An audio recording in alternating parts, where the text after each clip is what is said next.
सभापति महोदय, थोड़ा हट करूंगा वक्त के लिए, लेकिन आखिर में अभी चालू तो करिए हुजूर। सर, माननीय सभापति महोदय, अच्छा है हम सब संविधान पे बात कर रहे हैं। उस सदन में भी हुई, इस सदन में भी तमाम साथियों ने संविधान पे बात की। अपना अपना दायरा है, अपनी अपनी सोच है, अपनी अपनी प्राथमिकताएं हैं, लेकिन महत्वपूर्ण यह है कि हमने संविधान पे बात की। कई ओहदेदार लोग दूसरे स्तंभ के, वो तो ईश्वर से बात करने लगे हैं। भगवान को कितना काम है, किसी की नौकरी लगवानी है, किसी की शादी करवानी है, किसी को चुनाव जितवाना है, तो किसकी पर्ची निकलेगी, किसकी अर्जी लगेगी। तो अच्छा है कि हम संविधान के दायरे में बात कर रहे हैं।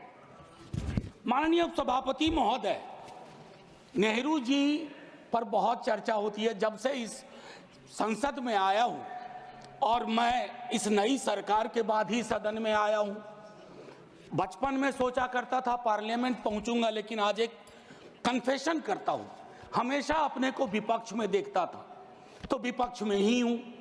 तो सर ऐसा है, मैंने कई दफा कहा है, 14 का चुनाव, 19 का चुनाव, 24 का चुनाव जवाहरलाल नेहरू नहीं हारे हैं, विपक्ष हारा है, कांग्रेस हारी है। 100 साल आप चुनाव जीतेंगे, लेकिन नेहरू को फिर भी वहां खड़ा पाएंगे, क्योंकि अथॉरिटेरियनिज्म के खिलाफ पार्लियामेंट्री डेमोक्रेसी के प्रतीक हैं नेहरू। वो ढाल हैं, वो रक्षा कवच हैं। और मैं आपको बताऊं, हमारे नड्डा साहब ने जेपी का उद्धृत किया, और मुझे अच्छा लगा कि जयप्रकाश जी ने जब इंदिरा जी को, वो इंदू लिखा करते थे, जब चिट्ठियां लिखी ना इमरजेंसी के दौरान, तो नेहरू को इन्वोक किया, I am writing to you in the name of your father Jawaharlal Nehru. वो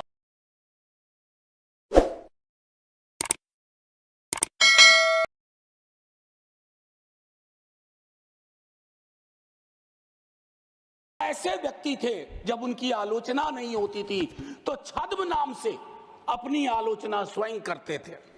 तो मैं क्या कहूं, जयप्रकाश जी का कश्मीर पर जो नेहरू जी को चिट्ठी थी या इंदिरा जी को चिट्ठी थी, अगर वो चिट्ठी आज मनोज कुमार झा अपने नाम से कॉपी पेस्ट करके लिख दे, तो सर शाम तक मैं टेलीविजन डिबेट में विलेन बन जाऊंगा। मेरे पर यूएपीए लगे ना लगे, सांसद हूं शायद ना लगे, लेकिन बहुत तरह की तोहमत लगेगी। सर एक आवश्यक बात, हम महापुरुषों की जन्मतिथि पुण्यतिथि पर माल्यार्पण वाले दुनिया के नंबर 1 देश हैं। इतनी पुष्प वर्षा करते हैं जन्मतिथि और पुण्यतिथि पे, लेकिन सर वो तिथियां इस बात की भी होती है कि हम अपनी चुनौतियों को स्वीकार करें। अगर हम संविधान दिवस मना रहे हैं, क्या फ्रीडम के बारे में नहीं बात होनी चाहिए? दोनों तरफ ऐसी बातें हो रही हैं, मेरी कमीज सफेद, तुम्हारी कमीज गदली। अरे साहब, संविधान की कमीज देख लो, वो गदला ना हो, उस पे दाग ना पड़े, ये हमारा दायित्व होना चाहिए। आज से 25 वर्ष बाद मैं इस सदन में नहीं होऊंगा, हम में से बहुत लोग नहीं होंगे। जब 100 साल पे चर्चा हो रही होगी, बहुत चर्चा होगी, लोग विश्लेषण करेंगे, जैसे आज हम करते हैं कि नेहरू को यह करना चाहिए था, नेहरू ने वो नहीं किया। 100 साल बाद कोई आपके बारे में टिप्पणी करे, मैं जीवित नहीं रहूं, संभवतः मैं सदन में नहीं रहूंगा, लेकिन वो भी अच्छा नहीं लगेगा सर, अशोभनीय लगेगा। टाइम मशीन नहीं है सर, नहीं तो मैं अपने सारे साथियों को 47-46 ले जाता। खून की नदियां बह रही थी दोनों तरफ, खून की नदियां, मंदिर में गाय काट के फेंकी जा रही थी, मस्जिद में सुअर फेंके जा रहे थे। उस दौर में एक ऐसे देश के निर्माण का संकल्प, गलतियां हुई होंगी, आप विलेन क्यों बनाते हो भाई? विलेन मत बनाओ, आपसे भी गलतियां होती हैं, हमसे हुई हैं।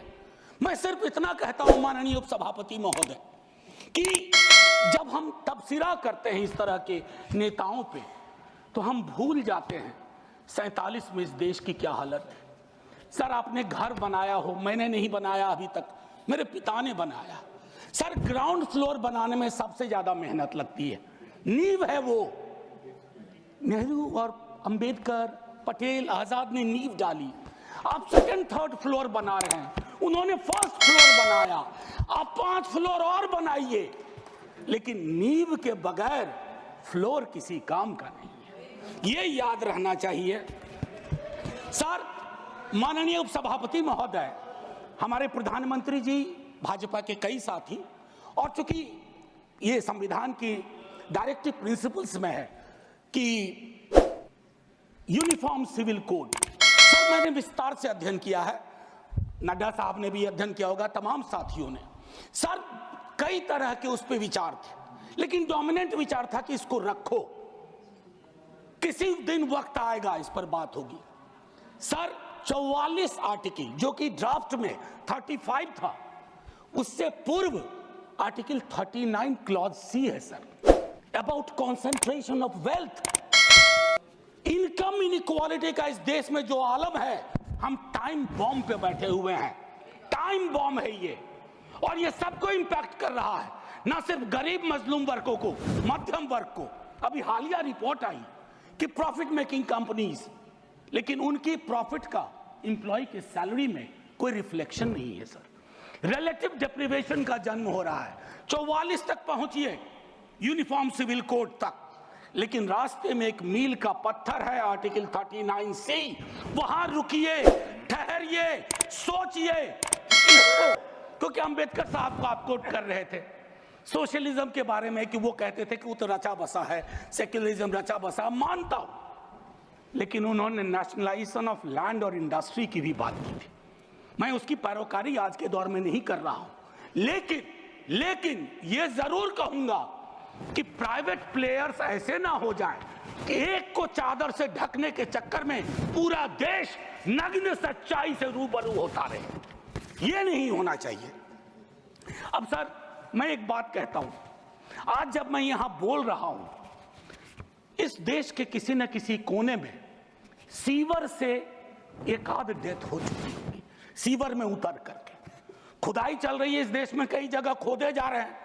एक खुदाई हम सब सांसद मिलके करें, वो जो सेप्टिक टैंक और सीवर में उतर करके जहरीली गैस से मरने वाले लोग, ये कौन है? ये हम एक हैं तो सेफ हैं में नहीं आते, ये हमारे हिस्सा नहीं है, इसी समाज का हिस्सा है। हाँ, ये अव्वल बात है कि हमारी जातिगत सीधी नुमा पदानुक्रम में वो नीचे आते हैं, तो उनके उन पर गौर थोड़ा हम कम करते हैं, ये नहीं होना चाहिए। और मैं समझता हूं कि फ्रीडम की जब बात हो तो हम मूल्यांकन करें। फ्रीडम में हाइफन नहीं होता है, फ्री के बाद डॉम नहीं, जैसे जॉर्ज ऑरवेल की किताब में था, all animals are equal but some animals are more equal than others. इस देश में नाम और सरनेम से भी चीजें तय होती हैं। खालिद नाम है, जेल में रहोगे, सुनवाई नहीं होगी। हैदर नाम है, मीरान हैदर, नहीं सुनवाई होगी। इमाम नाम है, सरजिल इमाम, नहीं होगा। गुलफिशा होगी, नहीं होगा। तो ये सारी चीज, एक मिनट, आप मैं मेरा टाइम पॉज कर दीजिए, मेरा टाइम पॉज कर दीजिए, मेरा टाइम पॉज कर दीजिए। मैम चेयरपर्सन, मेरा टाइम पॉज कर दीजिए। Don't shout. मैम मैं सिर्फ इतना कहना चाहता हूं, अभी यहां बोल रहा हूं, मूलवासी बचाओ संघ मंच है छत्तीसगढ़ में, अनलॉफुल बना देते हैं आप। अरे कोई तो तौर तरीका हो, किसान विरोध करे, देशद्रोही है, विद्यार्थी विरोध करें नौकरी के लिए, नौकरी होता है जब बहुत बड़ी सत्ता होती है, 15वें वर्ष में, 11वें वर्ष में प्रवेश करते हैं, लेकिन उस टेम्पटेशन को रोकना मैच्योरिटी है, परिपक्वता, परिपक्व लीडरशिप की बात होती है। वैकल्पिक विकास की कोई मांग आपसे करेगा तो आप कहोगे नक्सली है। अब मैम चेयरपर्सन, एक और चीज कहना चाहता हूं, मैं पीड़ा साझा करता हूं बांग्लादेश में जो हो रहा है, साझा करता हूं पीड़ा। 71 के बारे में पढ़ा था, अभी देख रहा हूं, लेकिन मैम मैं महात्मा गांधी पर जाना चाहता हूं। नोआखली में जब देश आजादी का जश्न मना रहा था, महात्मा गांधी नोआखली में दर दर भटक रहे थे, restoration of peace and normality, वो दौर था। उन्होंने एक बात कही थी, आज का दक्षिण एशिया है जिससे पाकिस्तान और बांग्लादेश निकला, हमें इस बात का स्मरण करना होगा कि हमारी भूमिका सबसे बड़ी है। हम बड़े भाई वाली शब्दावली का इस्तेमाल नहीं करेंगे। We are the largest and the oldest democracy. बाकी में डेमोक्रेसी कैजुअलिटी हुई है पाकिस्तान और बांग्लादेश में, संविधान तक नहीं आया। लेकिन हम अपनी अकलियत के साथ कैसा व्यवहार करते हैं, तो हम कह पाते बांग्लादेश को, learn from us, to Pakistan learn from us, this is how we treat. लेकिन हमारा रिपोर्ट कार्ड अगर उसमें कमियां रहती है, मैं Sit down. Sit down. Sit down. Ma'am, chairperson, my time should be paused. Sit down. My time should be paused. My time should be paused. My time should be paused. Honorable members. Ma'am, एक चीज मैं एक चीज कहना चाहता हूं। अंबेडकर साहब को कोट किया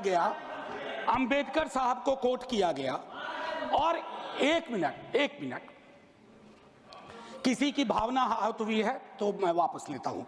it is primarily a mode of, सुनिए, it is primarily a mode of associated living. Democracy is not simply a form of living, form of government. Associated living कितना इसको अपने जीवन में उतार पाए, ऑफ कॉन्जॉइंट कम्युनिकेटेड एक्सपीरियंस कितना उतार पाए। जातिगत जनगणना की जब बात होती है तो बट जाते हैं हम। क्यों बट जाते हैं भाई? वर्गीकरण की बात होती है, बिना जनगणना के वर्गीकरण कैसा? एनएफएस के माध्यम से एक नई रवायत का जन्म हो गया है। एक ओबीसी की लिस्ट में क्रीमी लेयर के इंटरप्रिटेशन के लिए आप राज्यों की समकक्षता इक्विवेलेंस को एक ऑर्डर के माध्यम से छुपा देते हैं। आपका दोष नहीं भी दूंगा, कहूंगा कि अधिकारी वर्ग के अंदर अभी भी वो मानस है कि वो रिप्रेजेंटेशन से परेशान होता है, चिढ़ता है, उसको लगता है ये यहां कहां आ गए। अभी बिहार में सर्वेक्षण हुआ, कई लोगों ने कहा हम तो इतने कम नहीं हो सकते। विजिबिलिटी और न्यूमेरिकल स्ट्रेंथ में फर्क होता है। विजिबल आप इसलिए अपने को समझते हैं ज्यादा कि आप न्यायालय में हैं, आप विद्यालय में हैं, आप सड़क पे हैं, आप चौक पे हैं, आप चौराहे में हैं, तो आपको लगता हम तो बहुत, हमें कम क्यों दिखाया गया? उसके इस रिश्ते को हम सबको समझना होगा। मैम चेयरपर्सन, और जो मैंने कहा conjoint experience and associated living, together with that I'll take you for a minute to what Jawaharlal ji said in the beginning of objective resolution. उन्होंने कहा, और मैं हिंदी में तर्जुमा करता हूं, कि आज जब मैं यहां खड़ा हूं तो 5000 साल का अतीत मेरे सामने खड़ा है। मैं अभिभूत भी हूं, लेकिन मेरी चिंताएं भी हैं। इन चिंताओं और अभिभूत होने के बीच किस तरह के राष्ट्र का हम निर्माण करेंगे इस संविधान सभा के माध्यम से, मैं इस चुनौती को स्वीकार करता हूं अपने साथियों के साथ। और then he mentioned oath of tennis court. मैंने इस सदन में एक दिन कहा था कि 1789 के रेवोल्यूशन के बाद जहां से लिबर्टी, इक्वालिटी, फ्रैटर्निटी आया, जवाहरलाल जी ने कहा तब के बादशाह ने वहां कमरे बंद करवा दिए कि कॉन्स्टिट्यूएंट असेंबली नहीं बैठ सकती है। एक कमरे से दूसरा कमरा, दूसरे कमरे से बरामदा, और आखिर में टेनिस कोर्ट में पूरी की पूरी असेंबली बैठी और ओथ लिया। उसको कहते हैं ओथ ऑफ टेनिस कोर्ट।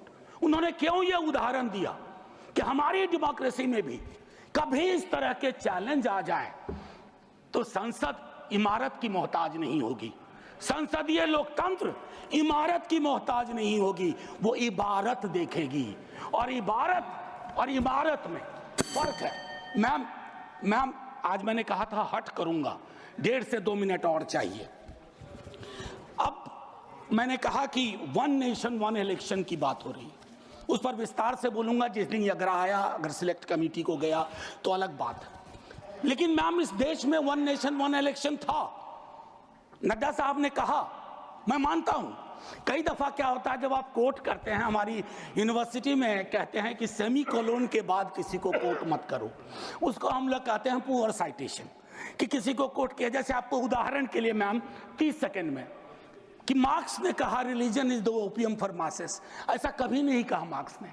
वो सेमी कोलन के बाद का एक सेंटेंस था, उन्होंने ये कहा is the Sai of oppressed, लेकिन सेमी कोलन के बाद का उठा करके कहा रहे रिलीजन के तो खिलाफ थे कार्ल मार्क्स।